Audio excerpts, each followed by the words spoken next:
దాదాసాహెబ్ ఫాల్కే అవార్డుకు మిథున్ చక్రవర్తి ఎంపికైనట్లు కేంద్ర మంత్రి అశ్విని వైష్ణవ్ ట్వీట్.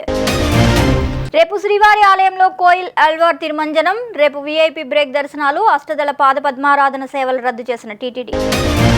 అల్లూరి ఏజెన్సీలో పెరిగిన చలి తీవ్రత, పాడేరులో 20 డిగ్రీలు, మినుములూరులో 18 డిగ్రీల ఉష్ణోగ్రతలు నమోదు.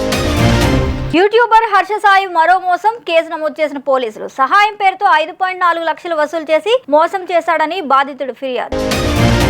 వ్యభిచారానికి అడ్డాగా మారుతున్న హైదరాబాద్, చర్యలు తీసుకుంటున్నప్పటికీ మారని వైనం. తండేల్ సినిమా నుంచి నాగ చైతన్య, సాయి పల్లవి కొత్త పోస్టర్ రిలీజ్. స్టాక్ మార్కెట్ పై బేర్ దెబ్బ, గంటలోనే ఆవిరైన 3 లక్షల కోట్లు. జాబిల్లిపై 8.35 బిలియన్ ఏళ్ల క్రితం నాటి విక్రమ్ ల్యాండర్ దిగింది ఇక్కడే అని శాస్త్రవేత్తలు వెల్లడి. Asia pickle ball championship Hyderabad లో జరగనుంది. సుమారు 600 మంది క్రీడాకారులు పాల్గొంటారని సంఘ జాతీయ ఉపాధ్యక్షుడు వెల్లడి.